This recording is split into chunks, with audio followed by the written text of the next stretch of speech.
Ladies and gentlemen, welcome to Alpha Beta Gold, Episode 3. I'm Camryn James, and with me, as always, is just Matt. And our first guest ever on the Why Am I Nerd Network, Alex Moralas. Did I say your last name right? Yeah. All right, cool. It's just like saying Miles Morales. That's what I was like throwing off. I was like, wait a minute, this is going to sound really strange. But he's like our version of Spider-Man, and you know, he's actually here. So should I change my name to like, I don't know, Camryn Wayne? No, definitely not. It's worth a shot. So before we get into the audible that we're going to be pulling on this week's episode, I guess it's safe to say now this will be a spoiler cast. We will be going over The Last of Us Part 2. We all finished it. Matt, you finished it last night.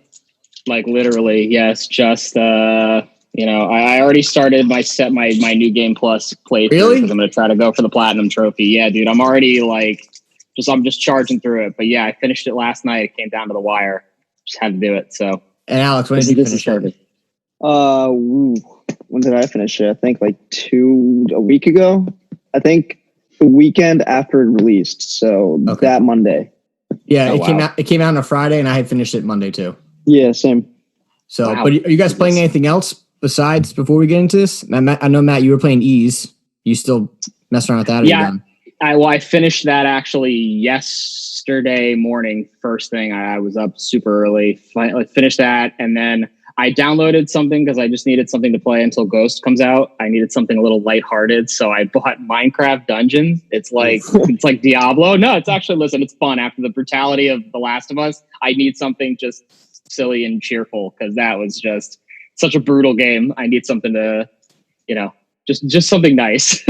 See, I did the opposite. I went and downloaded the Dishonored, all 3 games, because they were like $20 for all 3 of them. And I've been playing that game as a raging psychopath, murdering every single person that comes in my way. And I know that they're like, I know they tell you right away, like, yeah, try to not kill anybody. I'm like, fuck this. I just did The Last of Us Part 2 and murdered everybody. So I'm going to play this like a raging psychotic asshole as well. And I didn't like that game when I first played it, but I think now just going into it with the mindset of like not caring how I play the game and not listening to the way that they want to play it. I'm having a good time with it, but I will say that the rats are really fucking annoying.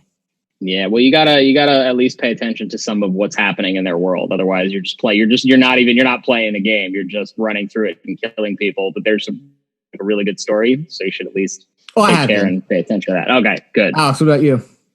Well, with the whole Corona thing, I've been just working and kind of keeping busy on that. Aside from Last of Us, I've been playing Warzone, which is multiplayer, killing people online.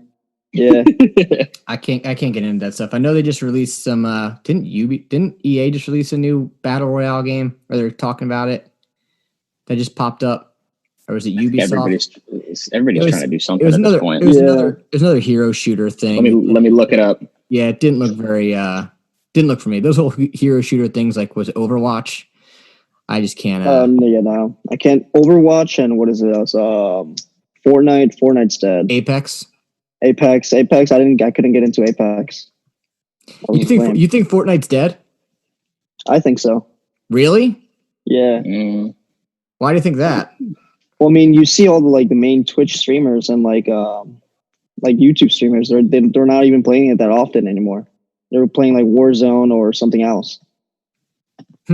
That's interesting topic to get into. I didn't even think about that because I feel like, I don't know what Ninja plays now. I don't know if he's still playing. I'm assuming he's playing something else. Well, I mean, like Ninja and like Tim the Tatman, Nick Merckx, and all those guys are still playing Fortnite, but it's not like their priority anymore. Yeah, especially after they went over to Mixer and then dropped. Matt, did you find it or no? Yeah, I did actually. I just a second ago. So it's called Hyperscape, a new FPS battle royale announced by Ubisoft. And the one character on like the main page of this looks like I don't think either one of you is going to get this reference, but it looks like Rinsler from Tron Legacy. It looks just like Rinsler. It's really weird. He's got this like helmet that's like okay. You know what? Here's a better reference. His helmet kind of looks like Red Hood's, except it's all black. It's all blacked out. It's called Hyperspace. Or Hyperscape. Sorry. Oh, here we go. Let's see. I don't know if. And it'll be coming out in the summer. It just says, and they're doing a technical test right now, apparently, on PC. They're doing it. So I'm gonna share my screen for a second. I saw some streams on it. There you go. There he is. Yeah, see, he looks like Red Hood and like Rinsler from from Tron Legacy. But whatever. He kind of looks like the guy from Overwatch 2. Who's got the huge magnum cannons? I don't play the game at all, but I know there's a dude in it that he looks just like Are you talking about McCree? McCree looks like a fucking cowboy. No, not the cowboy guy. Maybe it's the guy. Oh, Reaper. Reaper. He has a sword, right? And he like throws stars or some crap like that. We gotta pull the ripcord on this one. You're literally trying to combine like 8 different characters from Overwatch in your head.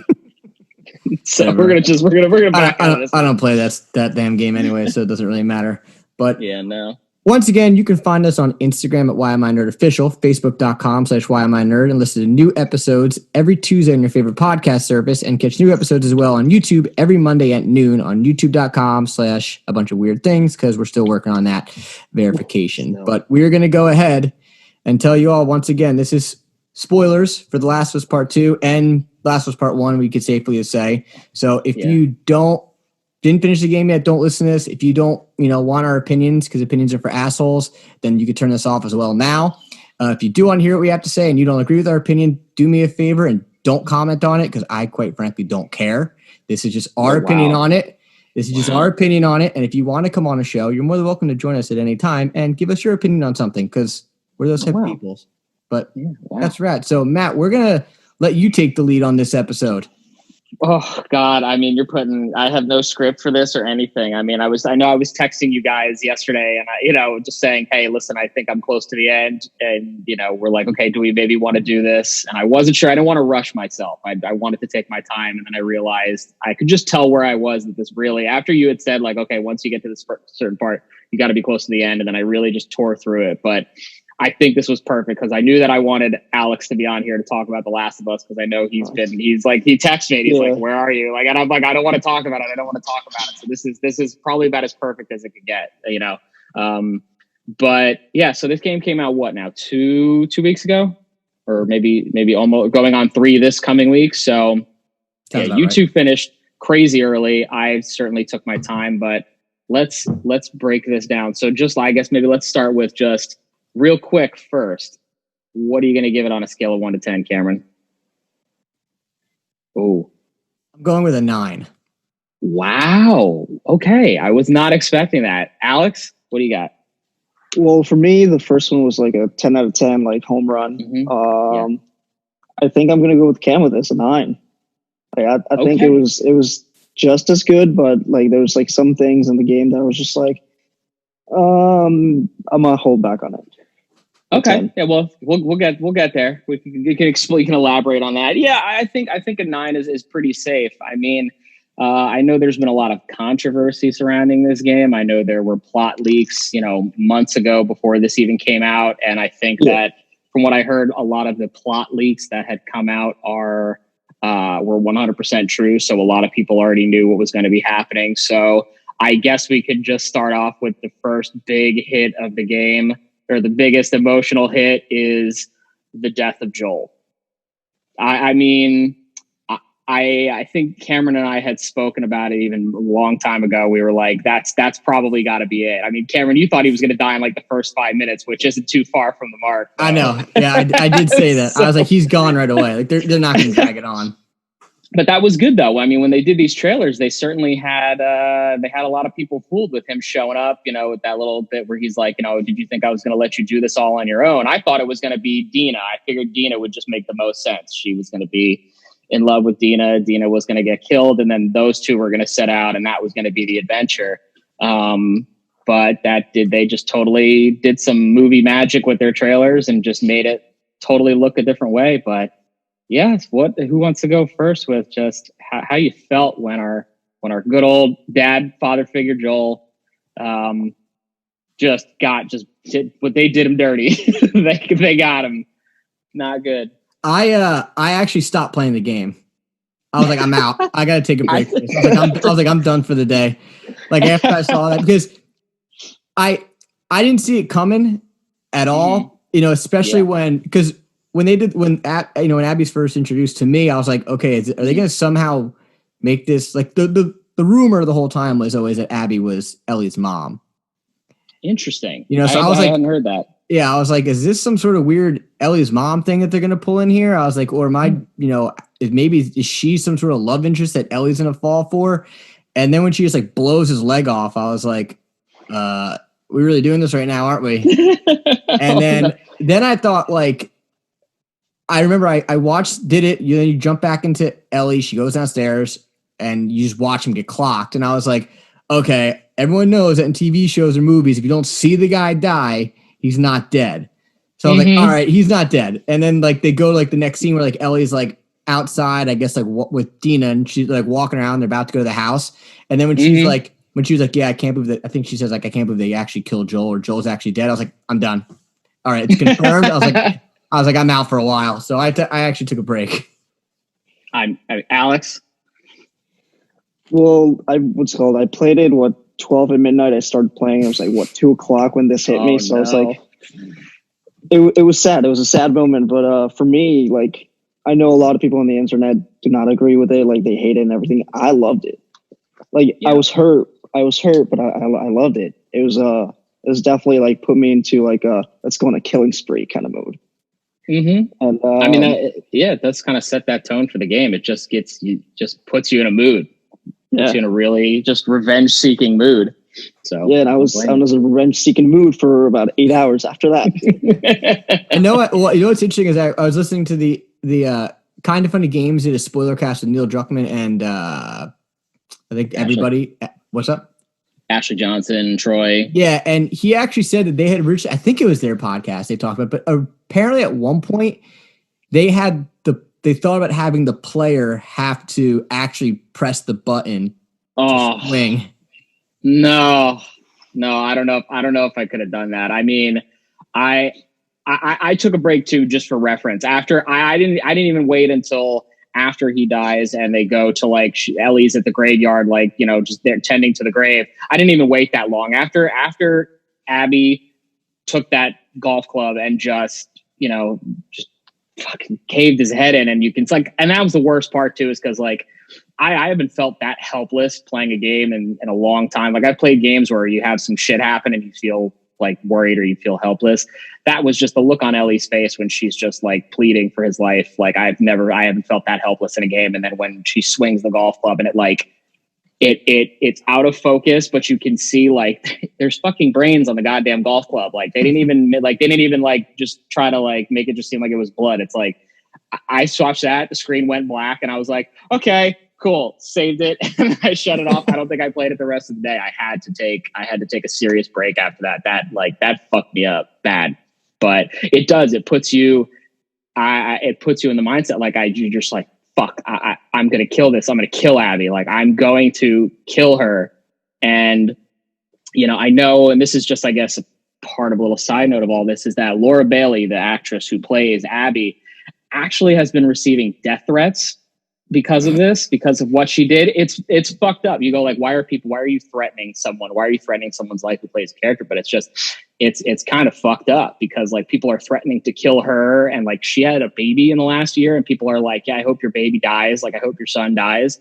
But like, just to put my own 2 cents into this, if you can't separate a person's role in like a video game or a movie or a TV show from who they are in real life, you're the problem. You're the villain of the story now. She's not the bad guy. She was just playing a character. But I can understand why people would be angry, but I'm angry at Abby. I'm not angry at Laura Bailey. Yeah, she didn't write the script.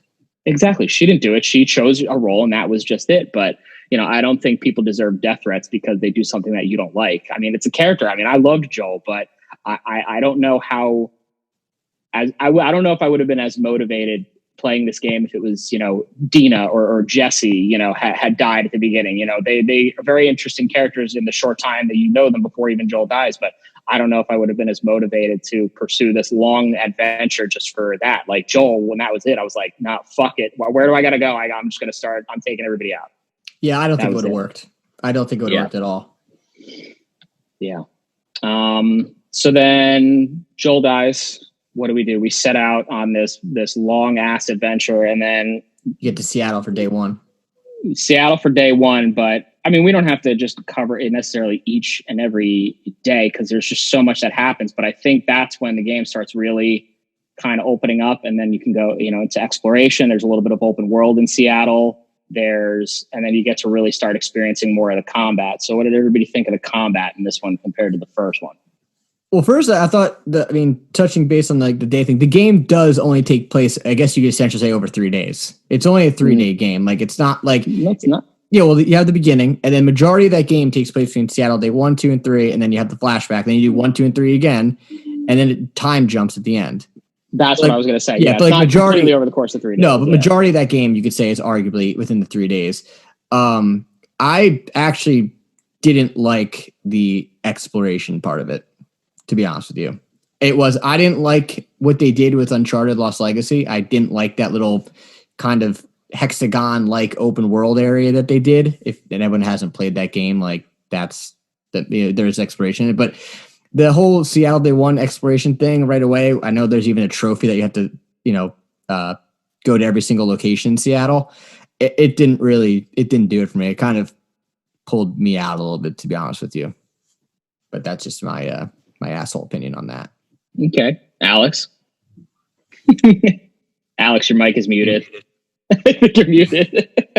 I was saying, I thought it was pretty cool how you had to like read the notes and like see for like the combinations for the safes and like how to find places and everything. I thought that was pretty cool. I enjoyed it. Mm-hmm. You never even got anything good in the safe. It was always just like junk.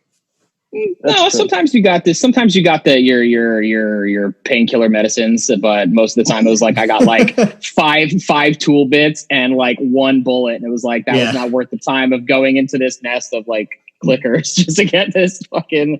But it all goes. I mean, I like the fact that there was a little bit more exploration, but it gave you the choice. You didn't really have to do it though. Yeah, I like that it gave you the option because pretty much once you leave. At least downtown Seattle, although there's still a little bit more of exploration in each area, it kind of narrows again and becomes a bit linear after that. Like once you start getting into, making your way. So Seattle Day 1 is basically just you working through downtown, right? And then you find the theater, right? Yeah. Yeah. And then you find out, whoa, shit. Oh, because then there's the whole thing of them running through like the underground, and Dina discovers that Ellie is immune because her mask breaks in the tunnels, and she's like freaking out. And then you're wondering, like, I thought she had gotten bitten or something because she didn't look like she looked sick, but I didn't know what the fuck was going on. And she's like, oh, I gotta catch my breath. And then you find out that Dina's pregnant, and she's been probably pregnant for what, like a couple weeks, I think, at that point. Not like, so she's already got like morning sickness and stuff like that. And then once they find the theater and they hunker down, Ellie basically is like, okay, you're kind of, I'm benching you because you're going to be more, of a burden right now. Dina's not too fond of that. And then I guess that is the start of day 2.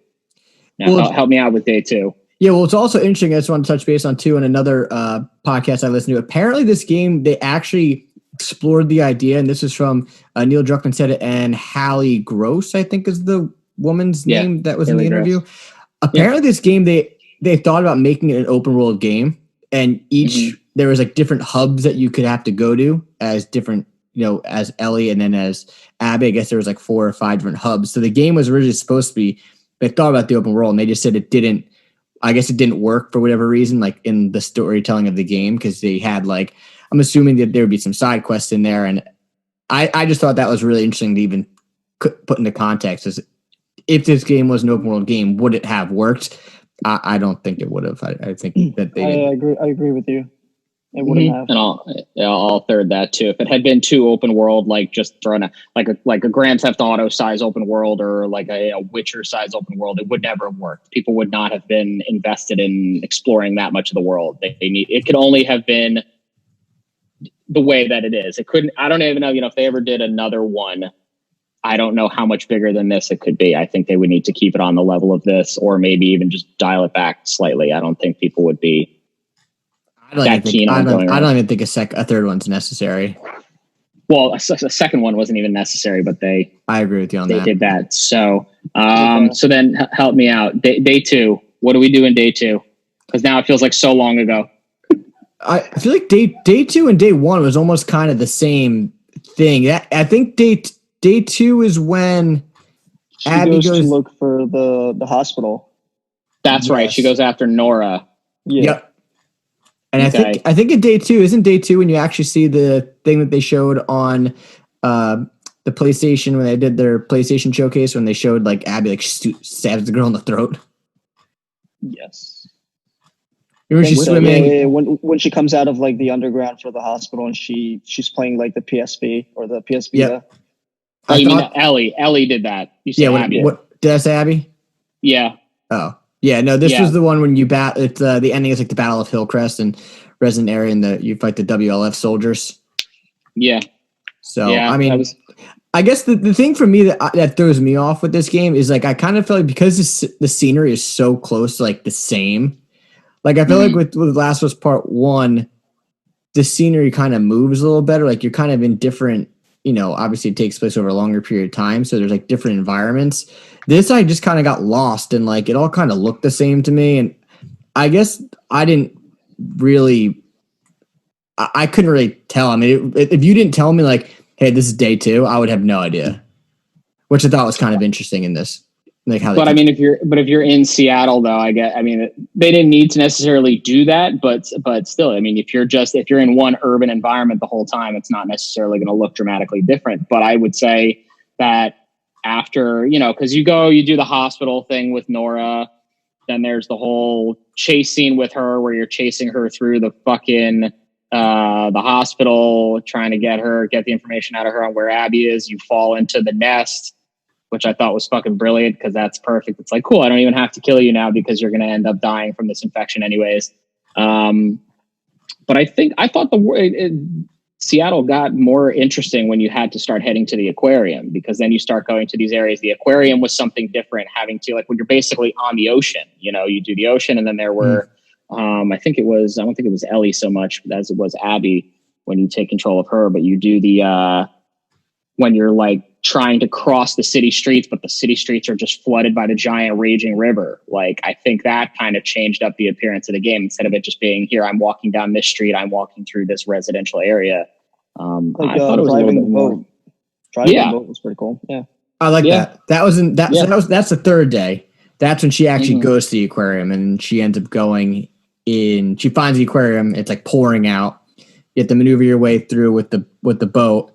And then they end up, she gets there and she slaughters, I guess you could pretty much say, the dog. She kills the dog. Alice, I think the dog's name was Alice. Yes. And then she goes and kills Owen and Mel.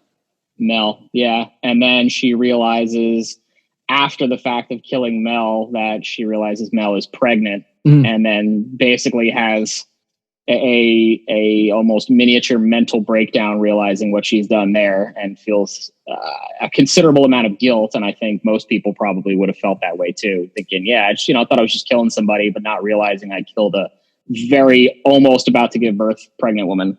And in day 3, I believe it's 2, is when they do the scene that everyone thought that was with Joel, when he's like, yes, they do this in the beginning of day 3, maybe, or maybe the beginning. I think it's the beginning. That was the end of chapter 2, where you get your chase. You're going through like the residential area. Okay, yeah, and then there's like the mouth over Ellie gets pulled off, and then she turns around, and that's where that movie magic came in. It turns out that it wasn't actually Joel. I thought it was going to be Tommy. Actually, I was always under the impression that it was going to be Tommy, and it turns out that it was Jesse.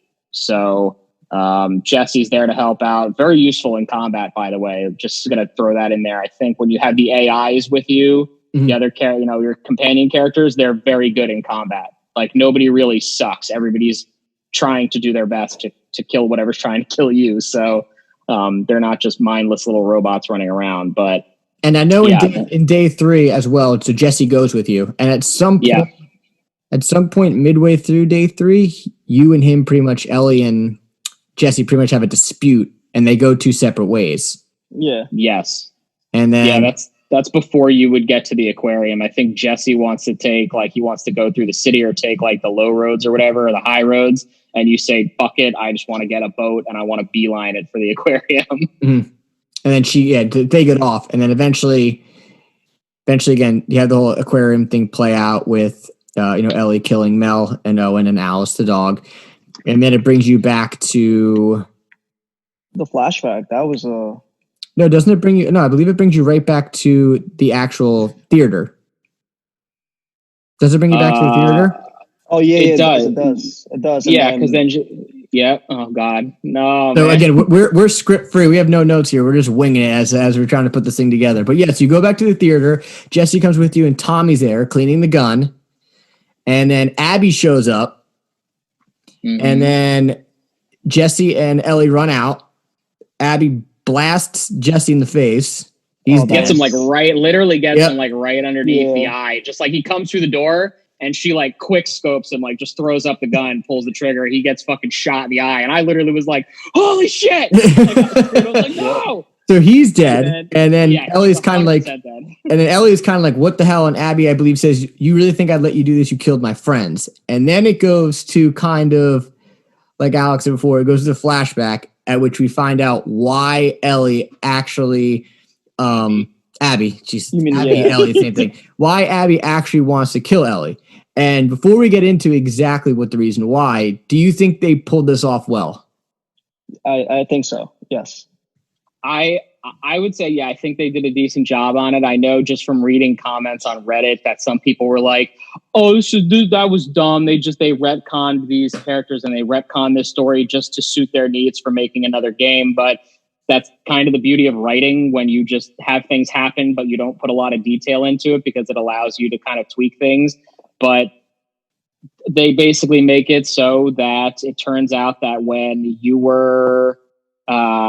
Ellie was in the hospital in the first one and was about to maybe go under the knife, and you find out from the first one that Ellie is immune to the cordyceps, and they take her to the Fireflies in a hospital and they do a brain scan to find out there's like a spore cluster in her brain, and it's like wrapping around her brain. So they want to learn how to harness this immunity. They would essentially have to kill Ellie by cutting this thing out of her brain, and it would kill her.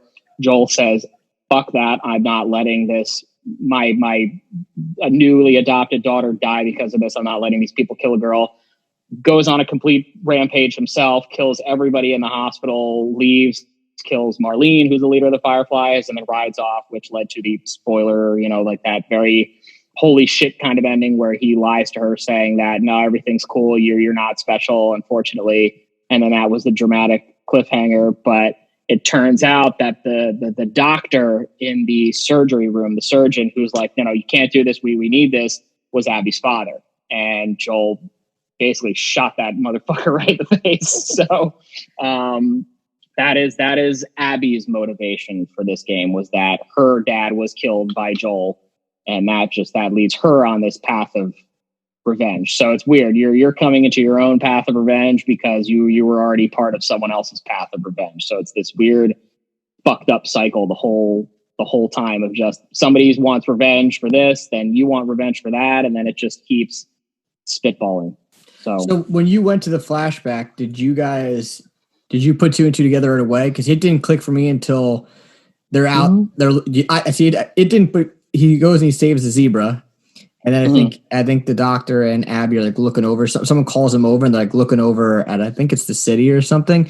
And then Salt Lake. It's the hospital. Yeah. And then someone refers him as doctor. And right when he said doctor, I was like, okay. The one thing that tipped me off was at the beginning of it. She's like, oh, like, because it's like the whole segment is her walking through the woods. She can't find her dad. She's looking for her dad. She's walking around.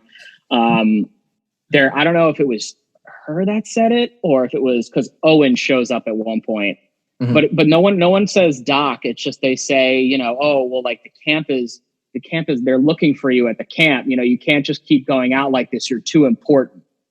And I think at some point earlier in the game, or I remember it because I just, a couple months ago, I had just played The Last of Us 1 again. They say that the surgeon who was in that room that died was the only one of his kind. He's the only person who could have possibly created a cure. He's the only one that had the knowledge. So when they're like, you're too important to just be wandering around in the woods and you could get hurt, you need to come back. I was like, oh my, is this the doctor? Is he someone who was in the room during the surgery? And then, you find out, yeah, hey, doc, we need to get back. They've just got that girl in. They've already prepped her for surgery, whatever. And then it just goes to shit after that. Yeah, that's what tipped off to me too. Like I said, once he said doc, other than that, I had no idea. I was like, where are they going with this? Mm-hmm. At first, I thought that he was going to be a soldier that just got in the middle of the battle. Mm-hmm. And maybe Jerry Abby was hiding. Yeah, maybe she was hiding in the background, and then she saw Joel kill him in action. I don't know. That could have just been just as easily. Exactly. It could have just as easily been the exact same kind of thing. You thought that Abby's dad was a soldier.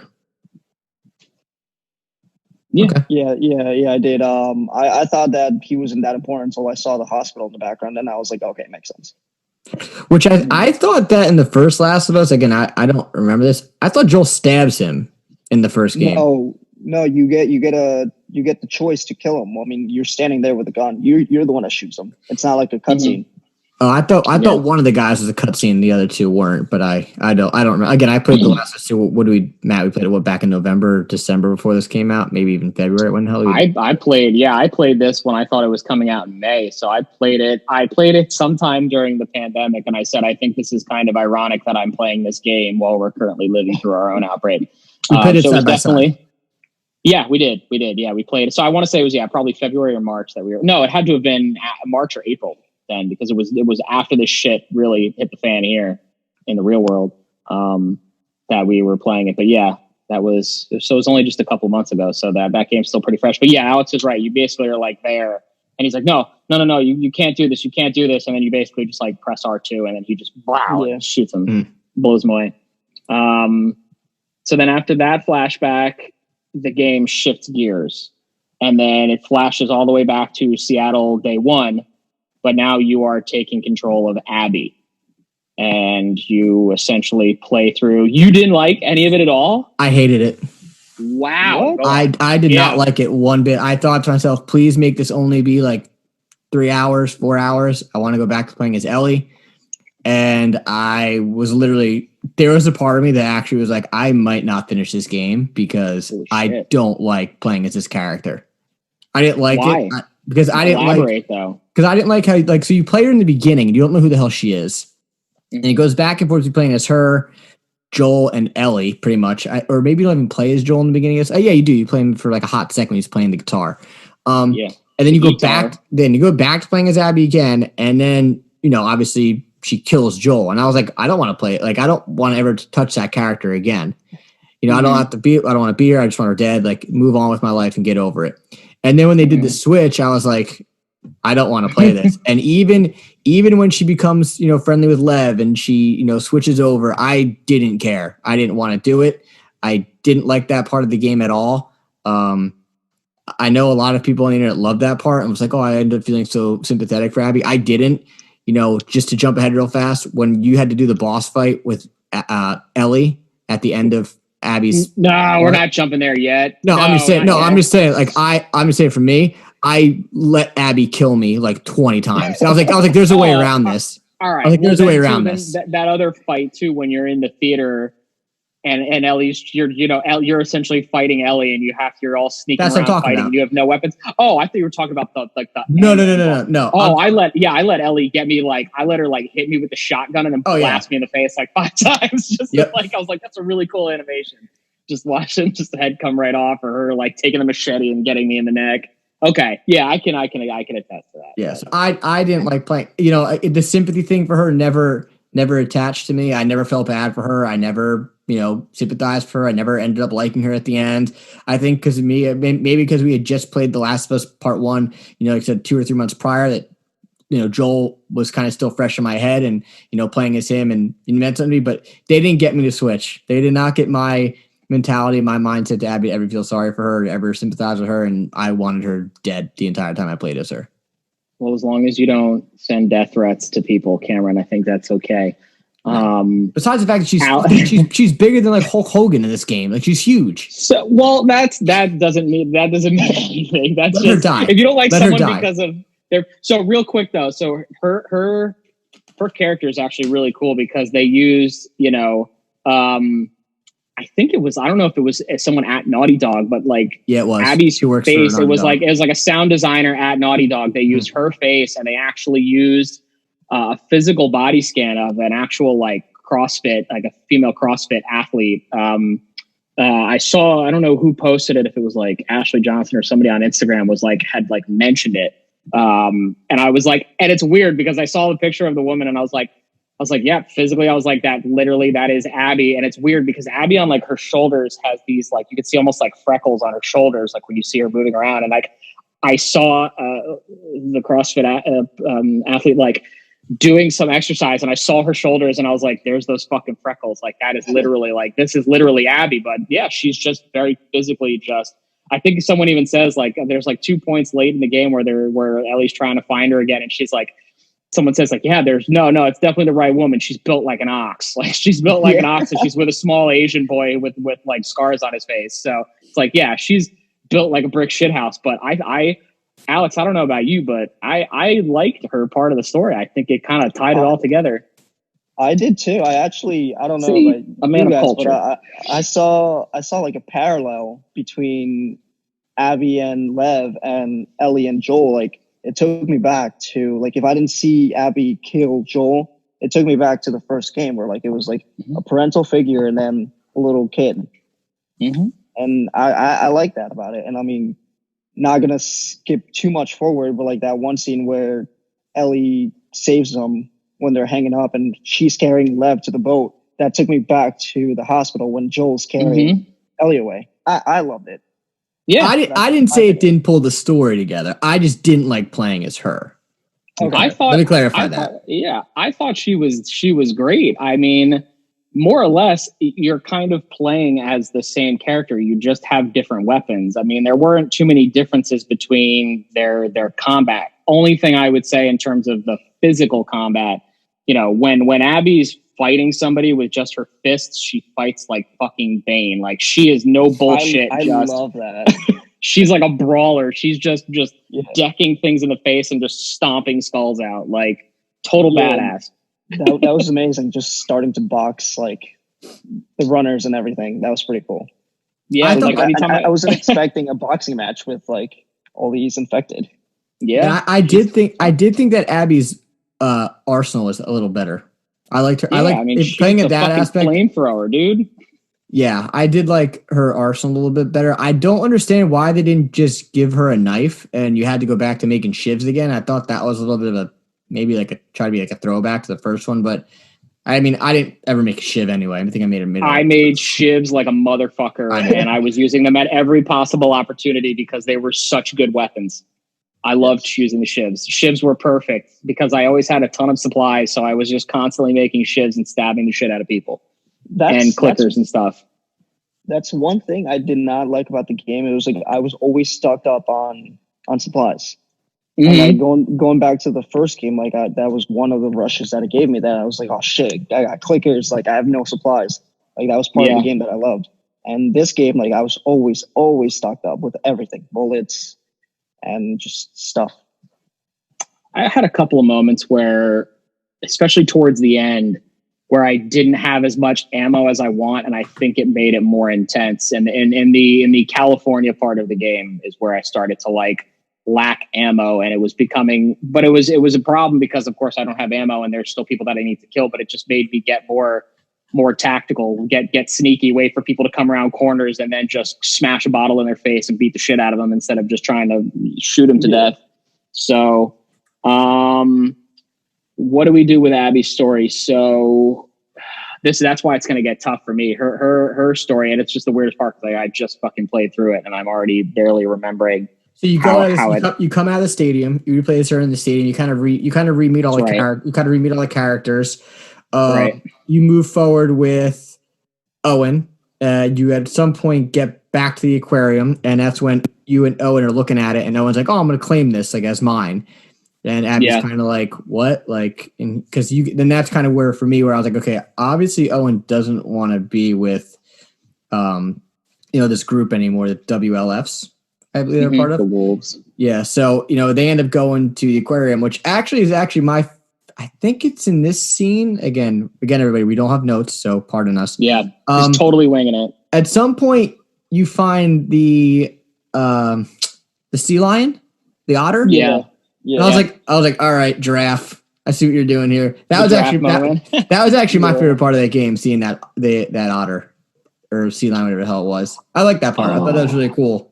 I didn't even bring up my favorite part. We're already way past my favorite part. So I'll turn the switch back just a hot second. My favorite part of the entire game was Ellie singing "Take on Me," doing the little acoustic at the guitar shop. That just like I made me like well up a little bit. I was like, oh, that was really like sweet, because there's not a lot of sweet emotional moments like that in the game. It's usually just very sad, brutal emotions, like visceral shit, and that was just really nice. Like I really fucking love that. The sea otter was good too, or the sea lion. I guess if we're talking about like our favorite parts, mine already passed too. Is when Joel and Ellie went to the museum of the dinosaurs and everything, and then they go into the capsule and gives it a cassette that says like the space launch and stuff. That was beautiful. I read that was that cool. part. Yeah. No, I took my time with that. I didn't. I was like, beeline this. I was like, get me to the end of this. I was looking at all the dinosaurs and I was naming all the dinosaurs before she even read out the names. Really? Dude, I fucking love dinosaurs, dude. I love that shit. It was great. At some point in day one, then back on track, you end up coming across Lev and his Yara. So, which I'm under the impression, real fast, Lev is actually a woman. Yes. Right? Is that what it is? Yes. No. Okay. Why would you say that? Because I think they reference it. Yeah, they do. I think Lev's actually a female, and because they say like, "Why did you cut your hair?" And she says, "Because she wanted to be she wanted to be like one of the guys. She wanted to be like a soldier, like the men." Yeah, she wanted to be a soldier, like her sister, and she didn't want to be married to an elder person. Yeah. Yeah. So unless there's that's just it. Unless Lev. See, okay, so here I'm just going to read this real quick because that's I thought I was right, and then I was like, wait a minute, no. Lev, I'm just reading from the Wikipedia for The Last of Us, like the specific, and it says Lev was born as Lily to a devout Seraphite mother with an older sister named Yara. Yeah. So, Lev began to openly identify himself as a male. Okay, so I did pick up, and then I was like, wait a minute, no, I think I'm wrong. But then you're right, because there's one part too where they were talking about how Lev was going to be the wife of one of the elders, which is fucked up. Like the Seraphites are just disgusting, like in terms of everything they do. Okay. So then I didn't mean to say like, oh no, you guys are wrong. But I was super confused on that. And now, okay. So now we know for sure. Okay. So at some point, I love Lev. So after you end up meeting Lev and his sister, and that's when the whole scene plays out that we saw from the E3 trailer back in 2017, maybe 2018. Yeah, the nighttime scene. Yeah, which was interesting to me that they showed that off so long ago, which is why that's where the rumor was spreading that Abby was Ellie's mother, and there was theories that you were playing like you were going to play as her as like a prequel type stuff. Like a long time ago. Yeah, and I thought it was interesting that they actually showed that scene off after I saw it. I mean, because that was later on in the game. It's probably that's obviously past the midway point, and obviously that part of the story was done essentially. You could say 2 years ago, 3 years ago. Yeah, I think that scene, obviously, just because of where for Abby's story, that's like a cornerstone moment for her story. That's where she almost fucking dies in the woods, and then these kids, the Seraphites or the Scars, whatever you want to call them, smash up Yara's arm with that hammer as like a punishment, and before they can get to the other one, both arms, Abby they just do the one and they're getting ready to do the other one, and then I think like one of the people gets like smoked with an arrow, and then Abby like wraps her legs around the other person's head from like the hanging position, is like choking them out, and then like Lev comes in, and then they're kind of just scrapping with these people. They all die, and then you guys get ambushed by all of the stalkers coming out of the woods. But I think that's like a defining moment. That's what I think sets is the moment where it kind of puts Abby on like that path where it's like, okay, well, why are you helping think Lev says it, and even Yara says it at one point. It's like, why are you helping us? And she's like, it's a sense of guilt almost. And then she's like, I needed to do this for me. So I don't know what that says about her. You know, it's because she's killed a lot of these people. She's killed a lot of people in general, that she's got to do something that isn't just killing somebody. She needs to do something more human. You know, I guess that can always be interpreted differently. And that's when I believe you end up bringing to Mel, and you have to get the supplies. Yes, you have to get surgical supplies. And then that, I think, is technically day 2 at that point, because you guys have to make your way to the hospital where Nora is prior to Ellie getting into the hospital. So that was actually probably one of my favorite parts of the entire game, is the entire trek to the hospital and going through the fucking catwalks where she's like freaking out because she's afraid of heights. I love that shit, because I didn't even realize too, and I don't know if you guys paid attention to the details, but if at any point you're playing as Abby and you're high up, if you move the camera and you look down, the camera starts to focus in as if she's having a case of vertigo, and her hands start like violently shaking because how afraid she is of heights. There's actually like a nice little detail. Yeah. But that whole part of the game is good, because your relation, that's how everything develops with you and Lev. I think that like you learn so much more about each of your respective cultures, or she learns more about the scars than she already knew. And that they're just trying to, I guess, escape and live a normal life. But it's not an easy thing. But when you get to that hospital, though, there's something in that hospital that freaked me the fuck out. And in the basement of that hospital, when you're looking for the surgical supplies, I actually didn't like this boss fight either. I thought it was really out of place. Interesting. I was very sorry. Go ahead. No, I thought it just reminded me like Resident Evil. Like I was like, all right, here I am. I was exactly going to say that. Yeah. Like I didn't take me back to that. Yeah, it didn't. To me, it didn't fit. Like I was like, why am I doing this? Like, there's never been a boss fight really, except like maybe these hand-to-hand combat fights every now and then that you have to do.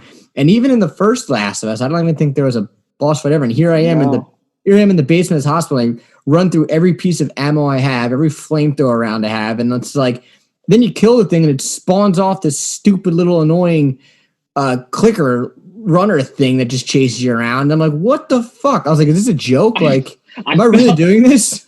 At that point in the game, just when you're walking through that, like, because they said basically that where you were was ground zero for Seattle. Like, that's where it broke out 25 plus years ago, whatever.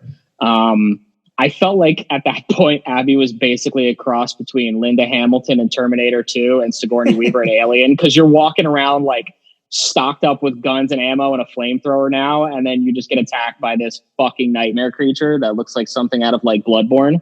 But I don't know, I actually kind of liked that fight because it was intense, but then again, I also just had enough to make like 8 pipe bombs, and I just kept hitting it with pipe bombs until it died. So it wasn't that intense of a fight, but just lit it on fire and hit it with bombs, and then it died. But I just thought to me it just pulled me out of the experience a little bit. Alex, what were you gonna say? No, I was going to say that, like, yeah, I had so much supplies that, like, I don't know if you guys explored after killing the thing. I don't know if you guys explored that area that it gives you to fight this monster. It was so massive. Mm-hmm. Yeah. I found all my ammo after I ran through. I was like, oh, there's actually ammo in this place? Yeah. Like, Yeah. But, like, I had already so much things that, like, I killed it instantly, too. Yeah, it wasn't a super... I mean, I'm sure on a harder difficulty, that fight would have been painful.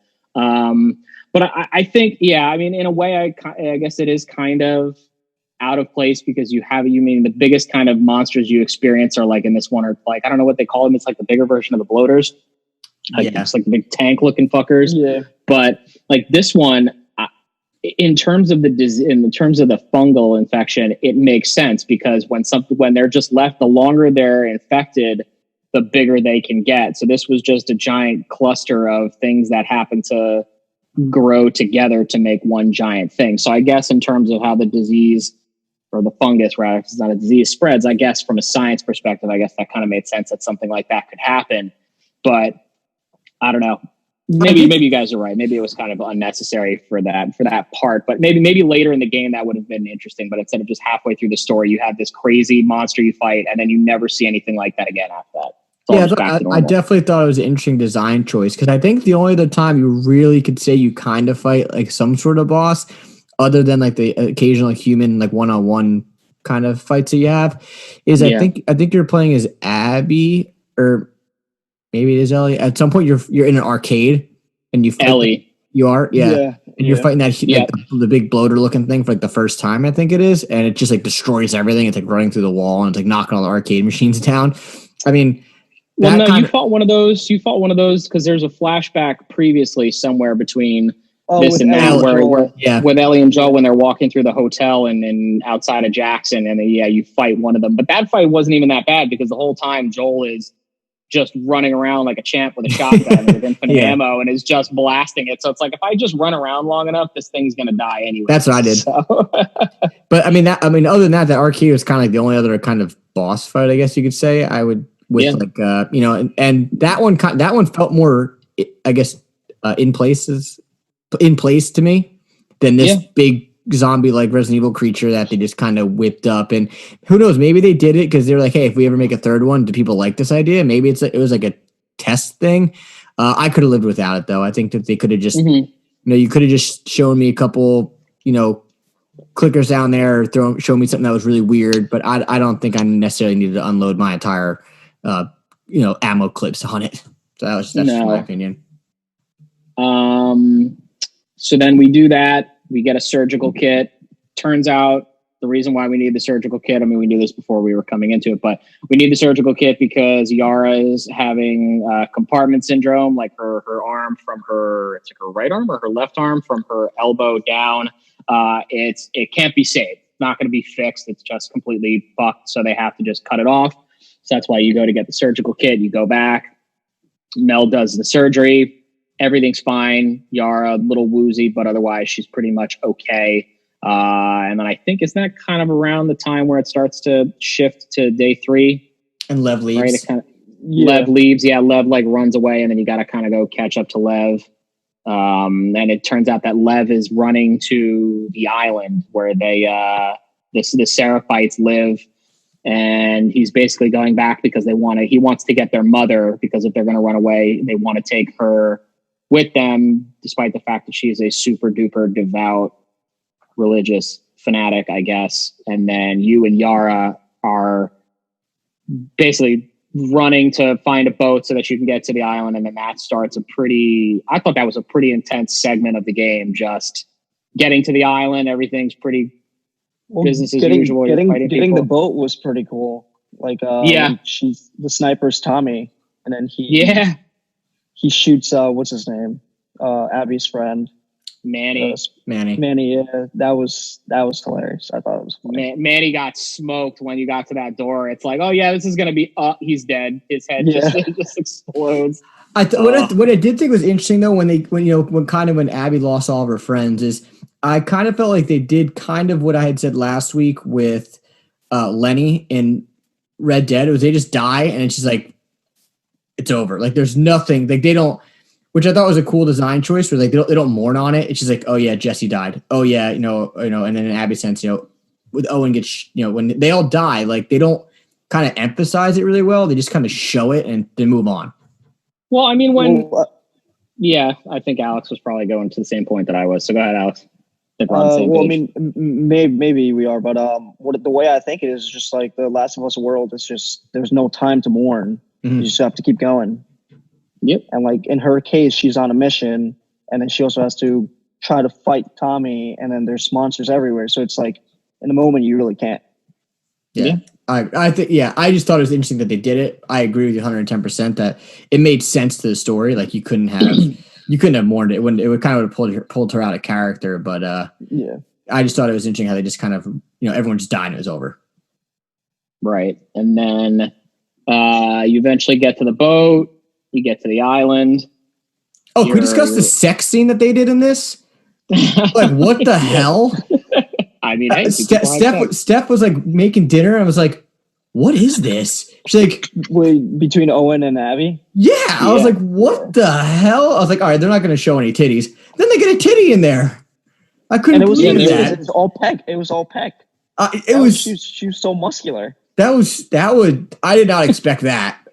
at all. I was like, okay, they did a little kind of sex scene with Abby. With Ellie and Dina. Okay, fine. They show real quick. It's in now. But this is like straight up like clothes off, guns out and fucking. I don't know. I love that. Yeah, it was just straight up fucking. Yeah, I mean, you're right. You're totally right. That's exactly what happened. But it wasn't like drawn out. It was like, oh yeah, they're fucking, and then cut to black, and then let's move on. Like it wasn't super drawn out. Apparently, movies are doing CGI sex scenes from now on, so maybe this was like their demo. Oh, okay, cool. I mean, yeah. Fuck if I know. But yes, you get to the island. You get to the island. You get to the island. You're like, okay, we got to go. The houses, Yara's like, oh, our house is over here. It's not a short trip. And then you make your way through. You fight some people, and then you end up finding your house or Yara's house, and it turns out that Lev had to end up killing his mother because she went all religious zealot on him and tried to like attack him. Like he's got like cuts all over his face and shit and body. So he killed her. And then at this time, there's another small plot point that we forgot where you meet Isaac prior to this, the leader of the wolves, Jeffrey Wright. So yep, I knew that right away. When I heard his voice, I was like, is this Bernard? Yeah, it's Bernard from Westworld. And then you find out that they're planning an attack on the Seraphites on their island. Like they're like, we know this big ass storm is coming. We're going to attack during the storm. And then while you're on the island trying to get Lev, like you look into the harbor and you see like just a fucking fleet of boats coming in. And then after you get Lev, or like right about the time that you're getting Lev, it's like the attack's already kind of started and then shit's just hitting the fan. Like buildings are on fire. People are fighting each other. Cool combat scene overall because it's two different factions fighting each other with you wanting to fucking kill or run away from either one of them. So you kind of you're left to the choice. Yeah, because you don't have to fight. You could literally just sneak around the whole thing and just let them kill each other, or just say, fuck it, I'm going guns blazing and take everybody out. So it kind of left you a fun choice there. The way. Go ahead. No, go ahead, Alex. So the way I did it, I picked off one person from each faction and they just finished each other off. Mm-hmm. Yeah.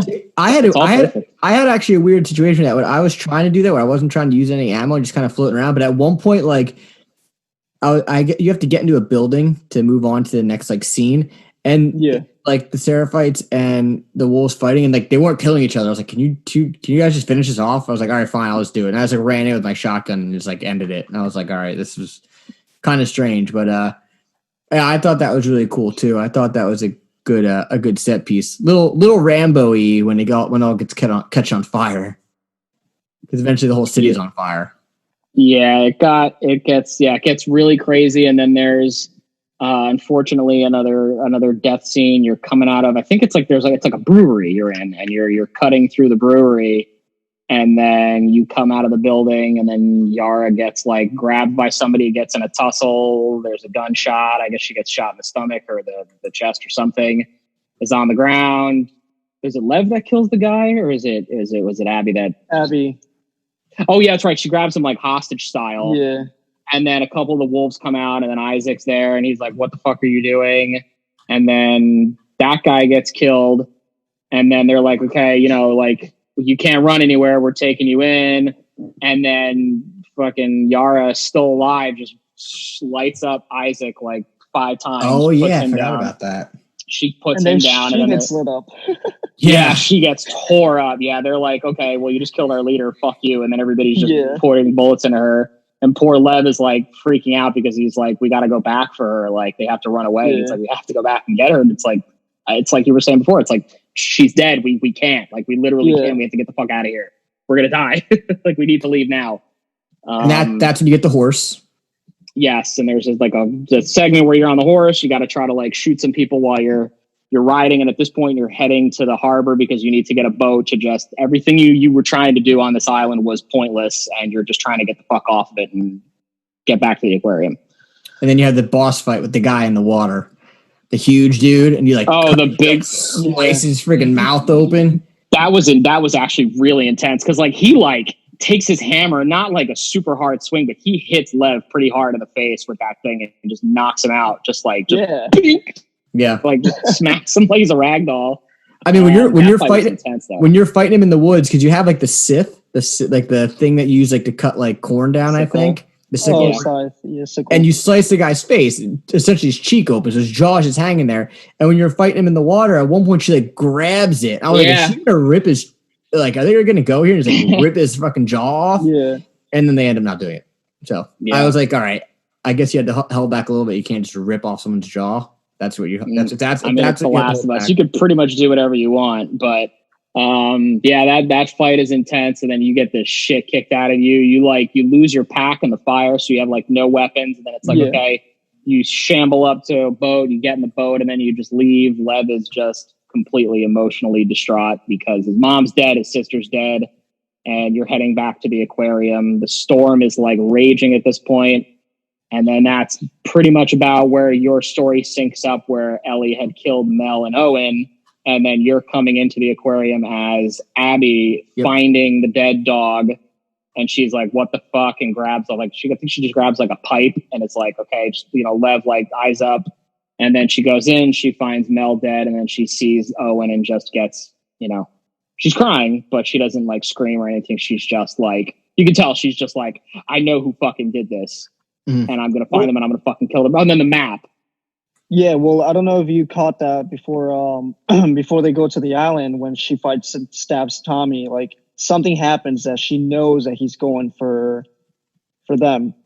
Mm-hmm. Well, because she recognizes who it is. She recognizes that it's Joel's brother. So she knows she's being hunted already.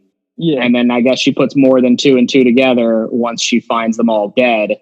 And then the map saying, here's where everybody's been kind of positioned. And then Abby's able to work out that everybody's holed up in the theater downtown. And then her and Lev make their way down there. You infiltrate the theater. And then it picks up at the same scene again where everybody syncs up. Jesse comes barreling out of that door, gets smoked. And then, she tells Ellie, put the gun down. They're arguing. And then Tommy just won't shut the fuck up. Doesn't she shoot him in the leg? She shoots him in the leg and he like falls down. He takes an arrow to the leg from Lev. Oh, it's like Skyrim. He takes an arrow to the knee. Yeah. And then he gets shot. Yep. On the shoulder. It's like, it looks like he just gets clipped. I thought it was it wasn't. It was like the head. It's like it skins him or something.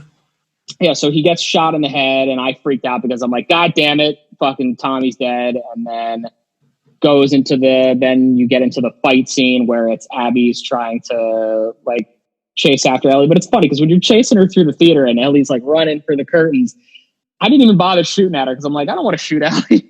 Yeah. I don't want to try to kill her. I don't want to do this. I don't want to have to try that. And then it starts the sneaky like Metal Gear Solid boss fight where you're both sneaking around each other. But Ellie's like fully stocked on all her weapons. She's got shotguns. She's got trip mines, pistols, everything. And you've got literally nothing except your fists and a bottle or a brick if you can pick it up. Very intense fight scene. But yeah, Tommy does get... I thought he was dead too. I was like, all right, it's over. Like, he's dead. He's shot. And that's how they're going to end up move on. And then, like we said before, this fight scene I didn't want to do either. Yeah. Alex, you seem different on that. You seem like you didn't care. Oh no, I agree with both of you. I didn't let Ellie kill me multiple times. I let her kill me once. No, I let it happen multiple times. I let it happen with all sorts of different weapons and trip mines and stuff. Like I walked onto bombs just to see what the effect looked like when you get exploded by a bomb. Yeah, no, the original one where she goes for the stab and you have to press square multiple times. I let her stab me. I was under the impression, I was like, this is it. This is how the game's gonna end. This is my option. Like, and I said to myself, I was like, are they gonna make me kill Ellie? And that's what I was like, let me just fucking die. Maybe there's an ultimatum to this. So I was like, okay, I just kept dying. I was like, maybe I'm missing it. Like, they're not gonna make me kill Ellie. And then obviously the scene happens where you end up you have to win the fight. Yeah. By the way, like you can't move the story on unless you beat Ellie essentially senseless. Yeah. And somehow Dina shows up. Yeah, she comes in and tries to like attack Abby, but then Lev shoots an arrow like right through her shoulder. Mm-hmm. Yeah. And then Abby beats the shit out of her, like is like smashing her head like into the ground until she's unconscious. And then it basically just is like, Abby's like, if I like, we're done. And if I ever see you again, like, I'm going to kill you. Well, you missed the biggest part of that. What? Is when she lifts, excuse me, she lifts Dina up and she puts the knife to her throat and she says right. like, yeah, she's pregnant. Yeah. And then Ellie says like, she's pregnant. And then like, I think Abby says like, well, you know, my friend was pregnant too. And then Lev is like, Abby. And then that's why, and I was like, I think my hands were shaking on the controller. I was like, don't slit her throat. Yeah, she's going to kill Dina right now. Yep. Yeah. And then, you know, just Lev comes through in the clutch. Yeah. And then it's kind of, they kind of move on from there. And then we have the huge, it's at least, I'm assuming it's at least a year to flash forward. I feel like it was probably, if I had to guess, I would say it's like 18 months, because at the time that it flashes forward, you find yourself as Ellie in a nice farmhouse. Everything is calm, and Dina has had her baby. It's a boy. JJ. JJ. The baby is not too big, but I would say that's why, like, you know, obviously she had to go 9 months and then however many months to get a baby that big. I mean, he looks pretty big, so I'd say it's probably like 6 months or so. So yeah, so, and probably at least a year. So yeah, I think a year is probably a year, 18 months, something like that. Would be pretty good. And then you're kind of just living the farm life, and you're carrying the baby around the house. Dina's like, hey, could you go get the stuffed animal off the tractor? Ollie, I think a little elephant. Yeah, Ollie, you get that off the tractor, and then you go to, she's like, hey, can you go get the sheep, you know, get the sheep in the barn, and you start trying to like herd the sheep into the barn, and then like a storm starts kicking up and you're trying to get the little baby sheep in, and then the fucking door slams shut, and then she has a PTSD episode, to say the least. And that scene fucked me up, because as you're like approaching that basement door, like Ellie's having a PTSD scene, and she's like walking down the stairs in the house where Joel dies, and you hear him fucking screaming. Like he's like begging and screaming for like help. And then you open up the door and you have to live that moment again. And then she comes out of it. Dina's like in the barn and like, you know, trying to get the baby away from her. And Ellie's like, you just see she's not living well. Like she says she doesn't sleep, she doesn't eat. Like she's just living a very not so great life. And then fast forwards to like another day. Ellie's out hunting. She catches a rabbit. She's walking back to the house, and there's a horse outside. Horse is from Jackson. She goes in. Dina's there, and she's like, "Who's at the house?" And Dina's like, "Just come in." And it turns out that it's Tommy. Did you think it was Tommy? I thought Tommy was fucking dead, because in the theater it looked like he got shot in the fucking head, and it looks like it just like grazed the side of his face, so he's like blind in his one eye now. Like you can kind of see like he has like a slight droop on the right side of his face. But yeah, he survived. I totally was not expecting Tommy to be alive. I thought he was just dead. Who'd you think was on the horse? Because you knew it had to be somebody important. I thought it would because you can tell the horse is from Jackson. Like I looked at the horse and it had like the brand on its one leg. I thought it was either going to be Maria, or because the first day, like when you're there, you read a note and it's from someone named Robin. I think Robin is Jesse's mom, because they're talking about how like the baby's growing up and stuff like that. And I'm like, oh, well, Jesse's mother was still there, so I thought maybe she wrote in to like come see them or something like that. I was not expecting fucking Tommy though. So I kind of thought it was Abby for some weird reason. Oh well, yeah. That was another thing that I thought. I was like, oh, someone rode up on horseback, and then she's just going to come into the house, and there's just going to be blood everywhere. Like Dina's going to be dead, the baby's going to be dead. Yeah. And then Abby's going to be like jumping out the window. Actually, I actually thought that it was just going to be Abby sitting there, and that's why Dina was like, come inside. And I was like, they're going to end this on like this weird, like, hey, we're cool now. Like you killed my dad, I killed your dad. Like I almost killed you. I'm obviously better than you. Like we're over it. And I was like, they're going to do this. And then when it was Tommy, you know, this is kind of the part of the game that kind of lost me a little bit too. I would say the most is, you know, Alex, I don't know if you want to chime in on this farm scene before we move on. No, I also thought it was Maria because I thought maybe she'd have something to say about Tommy's death and like how they're living good now. And I thought that was going to be the end of the game. Yeah, that's where I thought this part was a little drawn out. You find out from Tommy that I guess he finds where Abby is or where she was supposed to go, which was Santa Barbara. Yeah. And he says to like Ellie, like, okay, if you're not going to do this, I'm going to do it. Like I have to end this.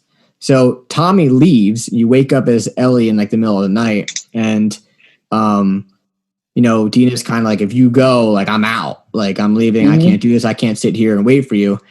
And then Ellie leaves, and you flash to Abby in Santa Barbara, which is where you were last night. You actually texted me, and you play as Abby for a little bit, and you end up getting caught by this huge redneck Jack guy. Yeah, another faction. I think they were called the Rattlers. I think that's what they were called. Yeah, you get abducted coming out of this house where you thought some fireflies were. So that was them on the radio. I'm assuming that wasn't actually fireflies. It was these rattlers just coming on the radio. They say it. They reference it. Okay, so then they get abducted. Like Lev once again just gets clocked in the fucking face and like one shot and KO'd. And then they rough up Abby like pretty bad, and then they tie her up, and then that's it. And then you have then you switch to playing as Ellie. So you figure at this point, I mean, not to time jump too far to the end of the talk here, but at some point, just real quick, you'll see the reference here. You find Abby again, and she's mad skinny. So the time jump from when Abby leaves the farm, or from when Ellie leaves the farm to now, has to be, you don't lose that much muscle in a month. No, well, they even reference it too. Yeah, they do. The big dude who like abducted them. So when you get to Ellie and you're walking your way through Santa Barbara, you're going through these really fancy houses and everything. She's coming out of the bushes at one point, and she steps in a trap and gets like strung up in the tree, and she like swings back and hits this like broken branch and like impales herself, and then she's just stuck on this tree hanging there bleeding for hours. I would say probably not like days or anything, but hours. And then that big fucking buff redneck motherfucker and his friend come and find her. They cut her, like they like hanging there. And that's a fucking funny scene because the guy's like, she's like, oh, you guys are a bunch of like dickheads or whatever. And then the guy's like, oh, you think it's funny? Because there's like there's an infected there, and it's like scared the shit out of the guy. Yeah. And then he like grabs Ellie, like puts her hand there, and he's like, oh yeah, you fucking scared. And I think it like nips at her, but then she like pushes the dude into it, and then he gets fully attacked. She spins around and shoots the big redneck dude with the gun, and then starts like interrogating him, and is like, tell me, I'm looking for someone named Abby. And he recognizes the name, obviously. And then he's like, no, I really know who it is. She's built like an ox, and there's a small, the Asian kid with, hair and scars. And she's like, okay, cool. Where is he? Or where are they? He tells him where to go, or tells her where to go. But he does say, he's like, yeah, she's been in a holding cell for months. Yeah. So it's easily like, to go from Jackson, Wyoming on foot or horseback to Santa Barbara, California, is going to take you 3 months. My guess. Because at that point, it's like summerish. It's like hot as fuck outside. You can tell. Yeah, she's wearing like a tank top or something. Yeah. But where's Tommy through all this? So Tommy comes into the farm, this is where I'm like, what? Like, yeah. Did he just decide not to go? Was he like, hey, we're going to go do this? And then Ellie was like, I can't do it. And then he's like, well, fine, fuck you. And then they just never do it, because you never see Tommy again after this. And that's what bothered me about the end of this. If there was one big thing that drove me nuts, was like, where's Tommy? Like, you're off. You're pretty much off here. You leave Dina to go on this, final mission, I guess you can kind of say, because Tommy pretty much makes you feel bad. Yeah. And then he's just not. Yeah, he's just not there. He's not there. Yeah. He guilts you into doing this, but then never shows up himself. Yeah, and I didn't really understand that. I don't know if that was, obviously they didn't look over anything here, so I'm not going to say like, oh, they missed this. Like, they obviously did it for a reason. But I think I would have just liked to have it a little more explained, because I kind of thought it was a little just like vaguely done. And just like, oh, he's not there. Yeah. Even if he showed up at the end of the whole thing, it was like sitting there like, oh, sorry, I made it late. Like, just show him that he did this journey, or find him dead somewhere or whatever. But don't just like vanish him from the story. Because you eventually go on this, like, you get to like this mansion thing, essentially. It's like a huge mansion. It's like a compound. Look like something out of Scarface. Yeah. And you're playing as Ellie, and this is when you kind of get to the final confrontation with Abby. And I didn't really put two and two together until I actually listened to another podcast, and they didn't say this exactly, but they brought up a reference. So the ending of The Last of Us Part 1, obviously when you play as Joel, you pretty much get like a machine gun. You rip through this freaking hospital. You're mowing everybody down. You're like John McCain style or whatever you want to say. Yeah. John McCain was a presidential candidate. My memory is not very good. That's why I have notes on. That's why I have notes on all these shows. Jesus. But so you mow everybody down, and in this they kind of do the same thing. Like if you mess up once, it just becomes like an action game. You're just like mowing everybody down because like waves and waves of people. And I thought that was interesting too, because it's like, okay, so the first game, obviously you're supposed to be stealthy the whole time. Then you get to the end, and it's like, all right, go have fun, like just murder everybody. And this one's kind of the same thing. It's like you play it stealthy, you kind of take your time, quietly move, and then you get to this end thing. It's like I think you've said it before, Matt, referencing Tomb Raider. How is she just like a mass murderer in Tomb Raider? And then like here, it's kind of like the same thing. Like she's like some badass. Like don't get me wrong, Ellie's a badass character. She becomes Linda Hamilton in Terminator 2. You're just running through this house like, no, everyone's gonna fucking die in here. There's no like I'm gonna brutally kill every single person in this fucking building. And then at some point, where I need to be. And then they have like the chained up clickers, which I thought was kind of cool, and you can let them go. Yeah, I thought that was cool too. Amazing. I let every one of those bitches free and just let them go do their thing, and then cleaned up after that. Just sat there in the bushes watching them just kill people. Exactly. Awesome. And then you end up getting to the bottom, the basement, where you find the holding cell. And maybe I heard this wrong, but you get to the holding cell and she's asking the prisoners like, hey, I'll let you out, but where is Abby? I'm looking for this girl. And I guess she explains, big chick. And they say, doesn't the guy say she was bit? And she says no. She says Ellie was bit. Yeah. Yeah. She was right. But they look at Ellie and they're like, oh, she's bitten. She's been bit. And I guess Ellie's just like, that doesn't matter because obviously if I'm bit, I'm gonna die anyways. Because they don't know if she's infected. But it wasn't Abby. No. They just said that. Oh, it's like, oh, she's bit, referring to Ellie. And then they say, oh, well, if you're looking for Abby, she's on the beach, but she's been there a while, so she's probably already dead. And you don't know what that means. She says they tell her that she's on like the pillars or the and she's like, where's they're like, you can't miss it. Yeah, and then I'll be honest with you, like when you come out, and at this point, like Ellie, she's like stitched herself up, but she's like very weak, and she must have like tore her stitches because she's like bleeding again from like the impalement on her stomach. But when you walk down to the beach and it's like dark and it's a little like it's just the weather's not great. I remember coming through like the woods and seeing the one pillar, and I'm like, oh, someone's like strung up on that pillar. That's not good. And I was like, oh, is that like a message to people that would like come by on a boat and like don't fuck with us? And then you realize there's like dozens of these fucking pillars and just corpses and just people like being punished and hanging on these things. And then you find Abby and her hair is like super short cropped, like almost kind of like what mine is. And she's still pretty muscular, but she's not as big as she was. Like she still has muscle definition, but she's like much skinnier. So she's been up there a long time. And then Lev is like right across from her, also strung up.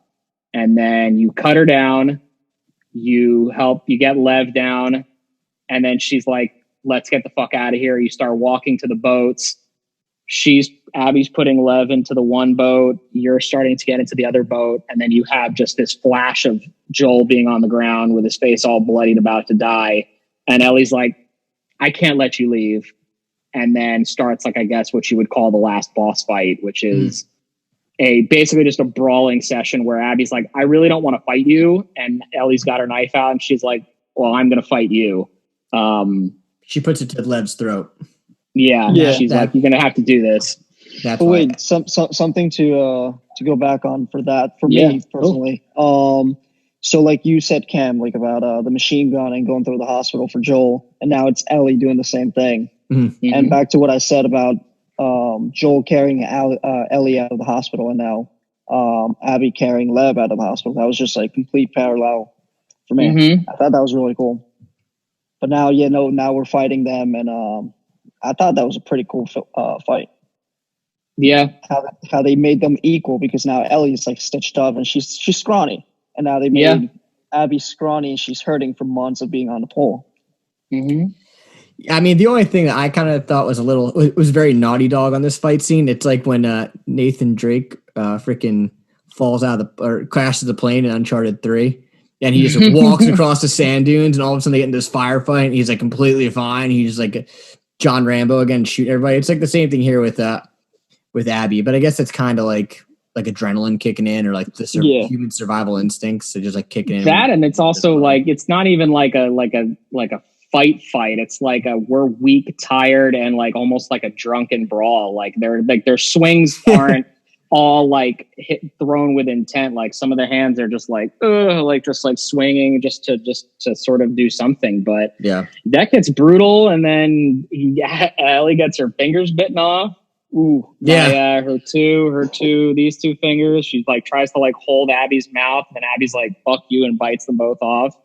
And then you basically have her like pinned under the water, and you're trying to drown her, and you get almost there, and then she has like a moment of clarity. She's like isn't that when she has the flashback to Joel on the front porch, or is that after? I thought that was after.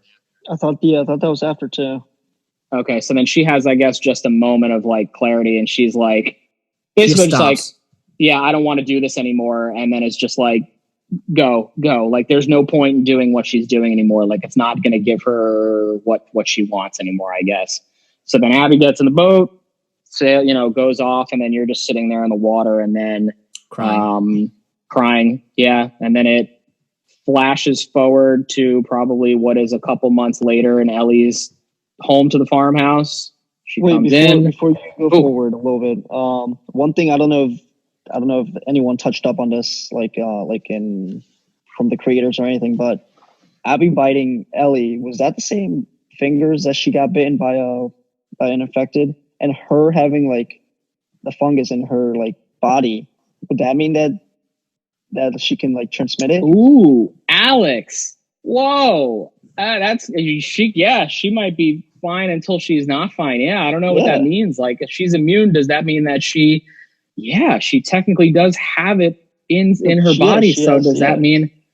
Interesting. That's interesting. I don't know. So then is Abby going to turn? Are you going to find out in The Last of Us 3 that Abby was on the boat and started freaking out, and then Lev has to kill Abby on the boat because she's freaking out and becoming an infected? Wow. I totally didn't think of that. I didn't put two together on that either. I thought about it like as soon as the fingers were bit, I was like, wait, she has the infection inside her. But I mean, she's also been like making out with what's her name? Dina, and like I don't know if it's not transmitted through saliva, like then I guess I don't know. Dina might have already been dead at that point, so I don't know. Maybe it depends on the kind of bodily fluids. I don't know if we need to get that in depth on it, but I feel like if anything, blood would do it as opposed to saliva. But that is an interesting thought about the fate of Abby after biting her fucking fingers off. Yeah, before we move on to the whole end part 2, which was, again, I also heard this in an interview too with Neil Druckmann and Hallie Gross. I think Haley Gross. Apparently, the ending scene of this too, they rewrote it like 3 times. Like at one point, they always do that. Like at one point, you were fighting on like an oil rig. Yeah, like an oil rig, and you and Abby had to like team up together and like kill everybody and get out safely. Apparently, one of them was like, I forget what they said. The other one, there's like 3 different options, but the one that stuck me the most was the oil rig. I was like, all right, so that's almost like pulling off like what Resident Evil 7 did when at the end of that game, they throw you, spoiler, they throw you in with the freaking on the boat at the end of Resident Evil 7. It was like so out of place. And it was so annoying. Like I could not imagine playing the end mission, the end level in this game as Ellie completely out of it. As Ellie and Abby teaming up together, like mow everybody down. And then what you get to the ending of it, it's like, all right, now it's our turn to fight. Like that didn't really resonate with me when I said it. So, but anyway, moving on. So back to the farm. Months later, Ellie comes back and she gets to the house, and the house is completely empty. Dina and the baby are gone. Not surprised. That seemed to be the case. Dina was more or less kind of given that ultimatum, like, you either stay here with me, or if you go, we're done kind of thing. Ellie goes into her little art. She has like an art room where she paints and, whatever. She go and you grab the guitar and you try to start playing it, but you can't because she doesn't have the two fingers, so she can't hold the chords on the, what do you call it? Camryn, you're the musician, the neck of the guitar. Yeah. So she can't hold it. But then that's where she has the flashback to, I guess it's the night of that party or whatever. Or that maybe already happened where, it's after the fact, where Joel told that guy to basically fuck off, don't call my daughter. Cause I don't think we discussed that scene, but it goes to the party where Dina kisses Ellie, that guy who owns the restaurant or whatever, comes out and is like, don't do that here. This is a family place. We don't need any, and forgive my language. He basically he calls her a dyke. Like, he's just like a big piece of shit. And he's like, don't have that shit here. And Joel comes up and pushes him and is like, don't talk to my, my daughter that way. What the fuck? And then I guess this scene takes place after that, where it's them talking, where it's Ellie, Joel sitting on the front porch. I guess he's having a cup of coffee, which I thought was really funny because they always talk about how Joel misses coffee from prior to the fall. And he mentions how he had to trade a lot for it. He's not comfortable with how much he had to trade to get the coffee, but he said it's pretty good. And then they start talking and it turned, basically Ellie says that she wants to come to forgive him for what he did, and he said that if he had the chance to do it again, he would do it again. He would always make the same choice. He would do it again. And she says she wants to work to forgive him. She said, she's like, that's it. And she says goodnight and she leaves. And if I remember just looking very closely at his face, and you can see he's starting to cry because he's happy that they're going to start to work at becoming, family again, I guess. They're going to just work through their shit. And then that's where the scene ends. And I think, to me, that scene changes the whole vibe of the game for me, because I just thought that Ellie hated him for what he did and that was it. But it turns out that they were actually trying to fix their shit, but they never got the opportunity to the day before pursue that. Yeah. Which is, it's just days before he, day before he gets killed. So they never really get the opportunity to hash it out and grow past it. I think emotionally that really hit me even more. Like, you're going through a whole roller coaster of emotions, and then at the end you're just like, oh. Yeah. Like, damn. I just wish they had their time to get past it and then go back to being a family. And I think the worst part about all this is that I think it's in the first one, Ellie talks about how, like, her greatest fear when Joel was getting ready to, like, it's that scene where it's like one of the farmhouses where, like, Tommy and Joel have to go ride and she's just sitting in the house, and they talk about how he's just going to, once they get to, where they need to go, he's just going to give her up and that's going to be it. And Ellie's greatest fear in life is being alone. She doesn't want to be alone. And at the end of this game, you basically realize that she, through her own actions and everything that's happened, she is completely alone now. She doesn't have Joel. Dina's gone. Tommy basically, I guess, hates her. Yeah, who knows about Tommy, but everybody's gone. Jesse's dead. Like, everybody she knows that there would have really truly cared about is basically dead. Like, the only person she kind of has would be Maria, but I don't know if that relationship is that good. Like, where do you think she goes off to at the end there? You think she goes off to find Dina, or you think she's just like, whatever, I'm out?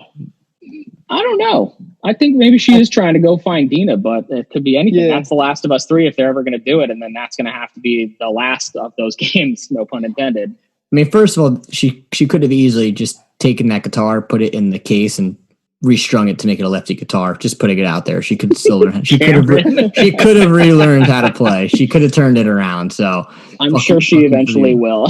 Oh, she's gonna go back. Oh, I forgot my guitar. Let me go learn how to make it lefty. My guitar. Yeah. I mean, I thought the ending was definitely left for open interpretation. I thought that you can definitely go out with it. You could, meaning like you can go out with, meaning like end the series on that note. Or you could have really wanted to go for a third one. I don't really know if it's necessary. I know they said they haven't even really thought about DLC. I know a lot of people are like, oh, if there's DLC, you could play as Lev. Like, why? What's the point? Like, is it just going to be, I don't want the same story. I did feel that this game, overstayed its welcome a little bit too long for me. I thought that they could have cut some stuff out and made it a little shorter. I thought there was a couple parts I was just kind of like, all right, like I get it. In a sense of this game versus the other one, this game isn't to me as memorable as the first one was. I think the first one will always, in my opinion, reign supreme over this game. I can agree to that. Just how they told that story on the first one and how the first one ended up playing out. And, like everyone said, like when they announced The Last of Us Part 2, I was like, all right, cool. Like I'll play it, but like everyone and their mother kind of said, like, you didn't need to do this. I definitely don't think that they need to make a third one. Cause like I said, if they do, like, where even go? And I know there's like the whole thing at the end of the game where the boat is no longer, and the loading screen or the start screen, the boat's now, it's daylight and it's on a beach and you have the overview and it's looking over what I'm assuming is wherever they were trying to go. I forget where they said, you see like looks like a stadium in the background. I thought that was the place where they were keeping all the hostages. It was. That's what I thought too, but everyone that's what I thought. It was in Santa Barbara, that right? is what it is. Yeah. Well, they said it was. That's what I thought was really funny because when the big redneck dude is telling her where it is, he's like, you got to go to Catalina Island. And I just kept thinking about the fucking Catalina wine mixer from Step Brothers. I was like, she's got to go to the Catalina wine mixer. But no, that's the same building. It's the same exact building that you see from a distance. Cause she keeps saying tall building with a dome roof. It's the same. That's the same exact building. So yes, that's the place that you infiltrate to go find the slaves. Cause they're not being prisoners. They're basically fucking slaves. Like these people are running a slave camp. So that's pretty much the beach that you and Abby fight at the end, essentially. Yes. That area. 100%. That's what I thought too, but everyone seemed to be saying something different about that. But I don't think so. I mean, that's just what I had. Maybe I misunderstood what they were saying, but I thought that was a cool little twist at the end where they switched the loading screen. But like I said, like if they go with the third one, if anything, maybe just make a quick Left Behind DLC and you can wrap up maybe Abby and Lev's story if you wanted to. But I mean, to do like a whole like DLC with Abby or with Ellie, God, I keep messing that up. With Ellie, I think you'd have to do too much. I don't think it would work. No, I mean, I'm okay if this is the end. And of course, if they say, hey, there's a third one, obviously I'll play it because I want to know. But I don't think this requires another one. I mean, unless you find out what the hell happened with Tommy. Yeah. That's The Last of Us 3. It's about Tommy's story, but or like the DLC, you play as Tommy, you just die. Okay. Oh, so wait, you know what? Now that I'm thinking about it, Tommy probably just stayed in Jackson. He probably rode back to Jackson because when he's there, he talks about how he can't do it anymore because he walks with a limp because of the arrow, and then with his basically his eye, he has only got one eye. He's not exactly the most equipped to be going to do any kind of long hunting thing. So he probably did just stay in Jackson, but I don't know for sure. They could say, no, fuck it. He just went and said, let's see what happens. And then died somewhere. I don't know. Yeah. Well, one thing we'll never find out unless they decide to do it, right? Otherwise, they'll just, or who knows, maybe they'll go make like they're making a Last of Us TV show on HBO. Yeah. Right, it's HBO. That'll be that. Yeah, I'm excited for that. You're excited about that? I think it has the potential to really be good. And I mean, they always, whenever they make video game related things on TV, it always ends up being, or like a movie, there's always a toss up on how it's going to end up. But the writer for this, all the writers, and the fact that Neil Druckmann's going to work on it, I think it'll be okay. And I think they'll be able to cast some really good people for it. So then before we wrap up the spoiler cast, I guess, what would you say? What would your guys' prediction be on the TV show for The Last of Us? Do you think it's just go from, the first game and move our way through it? Do you think they come up with a whole different storyline? Do you think they maybe pick it up between the first one and the second one? What do you guys think? I personally think that they might pick it up in between. I mean, if they're trying to take us to like the original cast from like the first game, they'll probably pick it up right after he saves Ellie from being like killed in this surgery. Interesting. Matt, what do you think? I like that. I mean, that would be, you're filling the gap because, during this game, you got some little tidbits, but not really a whole lot. It was just sort of just a couple of key moments in the past, but nothing terribly crazy. So it'd be cool to see a little bit more of what happened, in maybe the immediate time just following them coming back and then so on. But I feel like I read somewhere them saying that this is going to be written differently, but they're essentially going to they're going to be doing the first one. They're going to just be doing the events of the first one because they're just not going to assume that everybody who's watching this has actually played the game. So they kind of want to make it a little bit more inclusive. But I think they said the writers, Neil Druckmann's like, I get to have a little bit more fun with this because I can kind of change things without changing the story too completely. So they can add new things in, they can take some things out. It's, a lot happened during that journey with Joel and Ellie, but there are probably plenty of things that happened that they just didn't include in the games or even the DLC. So, yeah, I don't think you could really necessarily start right in the beginning, like you kind of said, or in the middle, like you said, Matt, because, if they're going to want to try to pull everyone that hasn't played the game to watch the show, you kind of have to, because I feel like if they did start off midway through, like after you were saying, like right after the first one, people that don't really know the characters might be a little lost. I think that definitely if they go with a second season, they should definitely explore that and 100% cover what happened after. But I think you also have to think about, like, how long are they going to sign on for the show? If they say, hey, you're going to do 4 seasons of this. Okay. So do you do one? Do you do like the middle part that we missed? Do the second one and then do the end? Or do you kind of end the show with the second one, the game, referencing the game we all just played? But it'll be interesting to see how they do it. I hope they don't hold anything back. I hope they don't make it this like PG-13 thing. I think it has to be as true to the game as possible. But, that might turn some people off because of just the brutality of the game in general. So it'll be interesting to see. Anybody have to add anything else before we wrap this thing up? No, I think to what you guys both said about inclusive to like all the people that don't know the story, I think that puts them on a bigger screen to see if it lives up to the game. Yeah, that's cool. And that's why that could be like the reverse effect from the Witcher Netflix series. If people watch this show and they really like the show, it might drive more people who don't have a PlayStation to go get a PlayStation and play these games. So it kind of goes both ways. As long as they don't do a Walking Dead thing and completely rewrite that show and I hope not miss every major beat.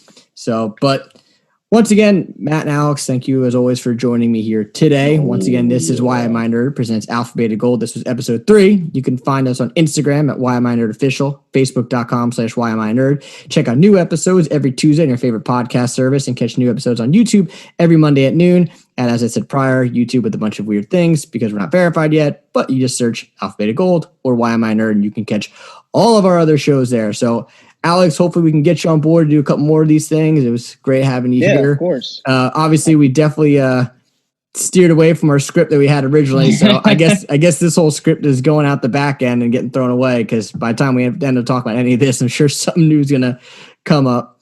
I mean, we're not. I think our original topic will still have some relevance next week, so I'm sure we can go back to it. If anything, that's just going to keep developing. But we'll see. Fuck me. Yeah, I know. But, all right, guys. Once again, thank you all for watching. Until next time, we're out. Bye. Waiting at the weird part. Bye.